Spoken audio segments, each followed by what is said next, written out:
કેટલા કિલોમીટર જાય આપણી માતા, બે બેડા માથે લાવે, તો કોઈ નેતાને દયા જેવો આવે કે ન થતો આપણા વિસ્તારમાં?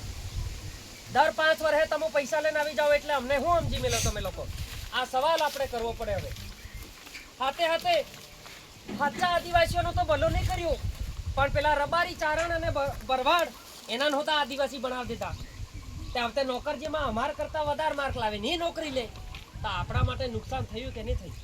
પ્રમાણપત્રો આદિવાસીઓ, બોગસ આદિવાસી પ્રમાણપત્ર કોને આલ્યા? તો કે ભાજપે આલ્યા. અને એના ભાજપના આલેલા બોગસ પ્રમાણપત્રોને ટેકો કોણ કરે? તો કે આ બહાડાવાળજી ટેકો કરે. હે તમને એના હારું અમુ નેતા બનાવવાના? હે સમાજનો તમારે કલ્યાણ કરવાને બદલે તમે સમાજની ધૂળ કાઢી રહ્યા. આજે આ બાપ દાદા બેઠા, આપણા પૂર્વજો કેટલી મજૂરી કરી કરીને મરી ગયા. અહીંયા વડીલો બેઠા, એ શું કરે ને અમન બનાવે તો એનાનો આત્મા જાણે. કેવી મજૂરી કરે, કાહી ઠી લાવે, કોણ કના વ્યાજવા લાવે, અને એના બદલામાં આવી નીતિઓ બનાવે. તમારા એક વોટની કિંમત કેટલી સમજો તમે? આજે તમે એક વોટ નાખો તો એ 5 વર્ષ સુધી તમારો પ્રતિનિધિત્વ કરે કે તમારો અવાજ ઉઠાવે કે નહીં ઉઠાવે. એ તાલુકા સભ્ય બને, જિલ્લા સભ્ય બને તો તાલુકા જિલ્લાનો પ્રમુખ બનાવે. એનો વજન પડે તો પેલો એમએલએ બને, એમએલએ નો વજન પડે તો આખો સાંસદ સભ્ય બને, અને એનો વજન પડે ને તો કાયદો બને. સાંસદ સભાની અંદર કાયદા બને. તો આપણા માટે સારા કાયદા બનાવવા હોય તો આ જમીની સ્તર ઉપર તમારે મારે એક થઈને એકો કરીને, આપણા ગોવિંદ ગુરુ મહારાજે કીધું હતું કે બિલાનું રાજ આવે, નાની કોની વારી આવે, પણ કેદાર આવે. એમ તમે આપણે લાવવી પડે. આવી ગઈ, પણ એને વ્યવસ્થિત રીતે સલાડવા વાળા તો જુઠીએ કે નહીં, શિક્ષિત માણસો, વ્યવસ્થિત બોલવા વાળા. કાં હોતા આપણે ઘેટા બોકરાની જે માનાના વોટ આપણે એ કરવાના. એટલે આ ભાજપ અને કોંગ્રેસે જે આપણા સમાજને 78 વર્ષ સુધી ભોળા ભીલભાઈ ભોળા કરીને જે આપણા સમાજને નુકસાન કર્યું છે, એનો બદલો લેવાનો સમય આવી ગયો. રાજસ્થાનમાં દેખી લો તમે, ત્યાં હોતા આપણા ભીલભાઈ છે. રાજસ્થાનમાં જો 4 એમએલએ ને 1 સાંસદ બની શકતો હવે, તો હું આપણે મોસે વગરના માણસ ને બધા? એ ભાઈ હું તમને પૂછું, આપણે મોસે વગરના હઈએ બધા? ત્યાં એમ થતું હોય ત્યાં થાય કે નહીં થાય? આપણા હગા નીમળે રાજસ્થાનમાં, આપણા હગા મધ્યપ્રદેશમાં નીમળે. એવો નહીં થાય તો આપણે કાઢી જ નાખવી જોઈએ, કાયદેસર મોસે કાઢીને ફરવું જોઈએ. અમે ગુલામ છે. કેમ કે આપણા બાપ દાદાઓ અંગ્રેજોની ગુલામી નથી કરી, તો આ ભાજપ અને કોંગ્રેસ કોઈ કઈની મૂળી કહેવાય, એને ઉખેડીને ફેંક દેવાની જરૂર. આપણા બાપ દાદાએ અંગ્રેજોને ઊભી પૂછડીએ ભગાડીએ. આખો દેશ ગુલામ હતો આપણો ભારત, પણ માત્ર આદિવાસી છોડ્યો. અને આ આપણા ગોવિંદ ગુરુ મહારાજે આપણા આદિવાસીઓના વિકાસ માટે, આપણા આદિવાસીઓની ભલાઈ માટે ભીલ પ્રદેશ માંગ્યો. અને આ માનગઢ અને ડોંગરે જઈને એક સભા કરી અને અંગ્રેજોને એમ કીધું કે ભાઈ હાલ તો આદિવાસીઓને પોતાનું રાજ્ય, આ ગુજરાત, મધ્યપ્રદેશ અને રાજસ્થાન રહેવા દો, એનાનું રાજ્ય અલગ હાલ દો, એમ કરીને આપણા ગુરુ મહારાજે વાત કરી. તો એનાને ગોળીબાર કરી દીધો, એનાને હાઈ લીધા. 1507 આદિવાસીઓ માર નાખ્યા. અને આ બહાડાવાળા એમ કે ભીલ પ્રદેશને નહીં મળવું જોઈએ. એમ કે આ આમ આદમી પાર્ટી વાળા શું પ્રચાર કરે કે ભીલ પ્રદેશને અમે સમર્થન કરતા. તો તમે કોના બાન સમર્થન કરો? બીજો બાપ બનાવ્યો એને સમર્થન કરો. એનું સમાધાન લઈને આપણી આદિવાસી પાર્ટી ભાજપ અને કોંગ્રેસે શું કર્યું? તો કે ભાઈ લડાયા. કોને લડાયા? ભાઈ બેટાને લડાયા. આ જોતા આપણા ફળિયામાં ઘણા એવા માણસ છે કે જે જૂની ચૂંટણીઓના ઝઘડા લઈને ફરતા છે. ખરે કોણ ફરતા? આ વાસ્તવિકતા છે. તો ભાઈ એના ઝઘડાને આપણે હવે મટાડવાની જરૂર છે. આપણા ભાઈ બેટા આપણે ત્યાં બેહે, બીજો કોણ આવે ને બેહે? કોઈ ભાજપ કોંગ્રેસનો નેતા આવ્યો, કઈ બી થાય તે કઈ તકલીફ પડે તો આવે હે ભાજપ ને કોંગ્રેસ વાળો આવે હે? તો એવી ઘણી બધી સમસ્યા છે કે જ્યાં માત્ર 5 વર્ષે બાળવા મળે આ નમૂનાઓ. આવા જે ભાજપ અને કોંગ્રેસના જે દલાલ નેતાઓ છે, રાક્ષસ જેવા નેતા છે કે જે 700 કરોડનો કૌભાંડ કરીને ખાઈ ગયા. આ નેશનલ હાઈવે કાઢ્યો, કોરિડોર કાઢ્યો, એ આપણા આદિવાસીને પૂછ્યા વગર ડાયરેક્ટ કાઢ દીધો. ડાયરેક્ટલી બધું કામ કરવાનું. કાલ કલે ઉઠી ના થાય ને મોટો હાઈવે કાઢ દે, આપણ પૂછ્યા વગર કાઢ દે. પણ કે આપો એના વોટ આલવો ધર ને. આ વખતે આપણે એમને વોટ નથી આલવાનો, એમને જાકારો આલવાનો છે. આજે જો તમે નહીં સમજ્યા, આજે 700 કરોડનું કર્યું, તમારા નામનો કાલે એ 7000 કરોડનું ખાઈ જાય. કેમ કે તમે સમજ્યા વગર વોટ આલી દીધો, પૈસા લઈને વોટ આલી દીધો, પોટલી અને સવાણામાં વોટ આલી દીધો. એટલે તમારું ને મારું ભવિષ્ય આપણે શું કરી દીધું? બેસી દીધું, બીજાના હવાલે કરી દીધું. હવે હી ઉઠે તો વ્યાજવા પૈસા લાવે, કઈ ના વાણિયા બમણ કન્હા. તો 30 તો વ્યાજ લે ને તો એ તમને 150 આલે પછી તમારે 150 નું વ્યાજ તે વધારે થાય ને પછી આપણા રોડ રસ્તા ખાઈને શું કરે તમારા નામના કમાન્ડો કરે કે શું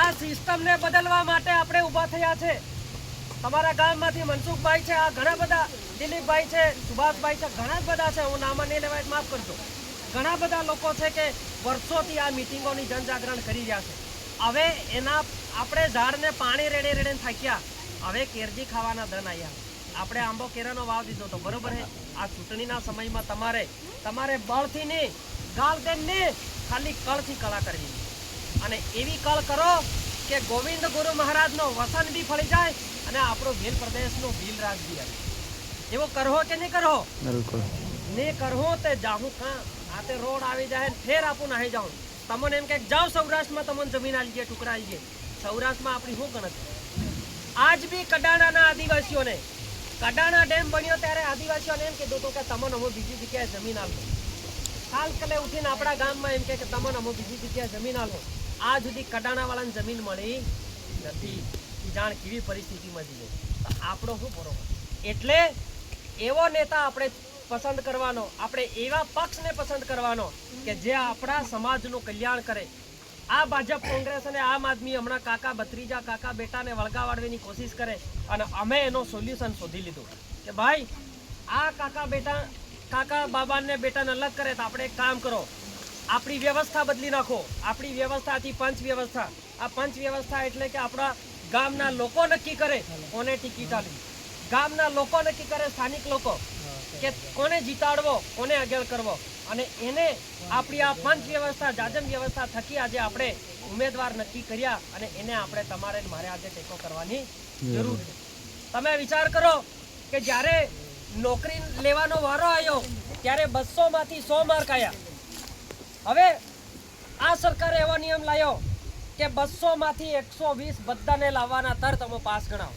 તે આપણને આરક્ષણ મળ્યું અનામત એનો કોઈ મતલબ રે ખરો વાણિયાના બહે મહા 120 જગ્યાએ પટેલના જગ્યાએ ભીલના જગ્યાએ ને આપણા દલિત ભાઈના જગ્યાએ જો બધાને હરકા માર્ક કર નાખે તો પેલી અનામત મળતી હતી એનો કોઈ મતલબ ખરો આપણને કોઈ મતલબ નહીં મળે એટલે આપણી અનામતને બી આ લોકો ખાઈ જવા કરે સરકારી નિહાળે નિમળે બનાવતા આપણી દાહોદ જિલ્લાની લગભગ 157 શાળાઓમાં એક માસ્તર ભણાવે કોઈ ચિંતા કરે છે કોઈ નેતા પૂછે એમ કીધું કે લાવો ભાઈ અમારો છોરો ભણે તો એને નેતા કોઈએ રજૂઆત કરી કોઈ નેતા કોઈ એમએલએ કે કોઈ જિલ્લા કે તાલુકા સભ્ય કોઈ આપણા ગામમાં આવે ને એમ કીધું કે મારો મત વિસ્તાર છે હું જીતેલો હોય તો લાવો ભાઈ કેવી સેવા કરે છે ડૉક્ટર રોજ આવે કે ન આવતો માસ્ટર રોજ આવે કે ન આવતો ગોળજી આલે કે ન આવતા વ્યવસ્થિત તપાસ કરે કે નથી કરતા છોરાને એકડો બકડો આવડે કે નથી આવડતો કોઈ આ સુધી પેદા થયો નથી થયો ને એના પરિણામે આજે આપણે આ ખરાબ પરિસ્થિતિમાં છીએ આજે તમે મજૂરી કરવા જાઓ કેમ કે તમને પાણી નથી મળતું ખેતીનું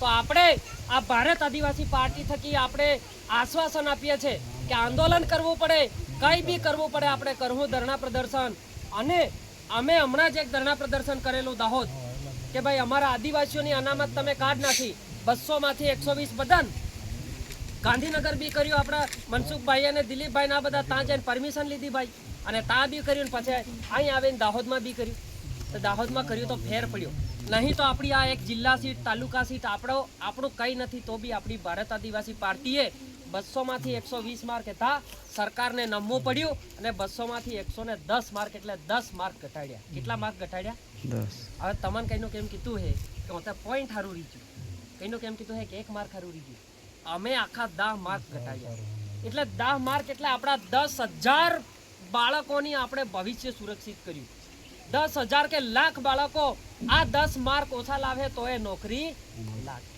તો આ મુદ્દો અમારે એકલાનો થોડો હતો કેમ ભાજપ કોંગ્રેસમાં આદિવાસી નેતા નહીં મળે આદિવાસીઓના વોટ નહીં મળે નેતા તો આ લુચ્ચી ભાજપ સરકારે આ લુચ્ચી કોંગ્રેસ સરકારે અને આ એના ગુલામ આમ આદમી વાળાએ એક બી અવાજ એમના તરફથી ઉઠ્યો નથી હંમેશા આદિવાસીઓને બસ રાજકારણ માટે 5 વર્ષે યાદ કરવાના તહેવાર દીધા એના આપણે શું કર્યું તહેવાર દીધા ગામમાં નેતા કેરા આવે 5 વર્ષ થાય તર આવે અસલ જોરદાર એમ ત્યાં હોદાના 2-3 બંગલા બની જાય પછી આવે અને પછી શું કે દાદા વોટ ચાલવા જ પડે બોર પેલા બોર નું થાય અરે આવ તે બોર પાકો થાય તૈયારી છે તૈયારી છે હમણાં નો તે કરી સાલે કેટલા વર્ષા થાય હમણાં કરતા થાય એક સાચી વાત છે.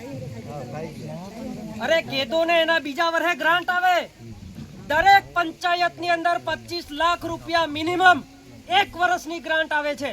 તો એ 25 લાખમાં કેમ નથી વિકાસ થતો? 5 વર્ષમાં 1 કરોડ રૂપિયાની ગ્રાન્ટ આવે એના ખાલી પંચાયતની વાત કરો, ખાલી પંચાયતની વાત કરો, ગ્રામ પંચાયતની. તો તાલુકા વાળાને મળે તી કાં જાય, જિલ્લા વાળાને મળે તી કાં જાય? હે એટલે સમજો મારું ભવિષ્ય ખતરામાં છે, આપણી આ નાના છોરા છે એને પેઢીનું ભવિષ્ય ખતરામાં.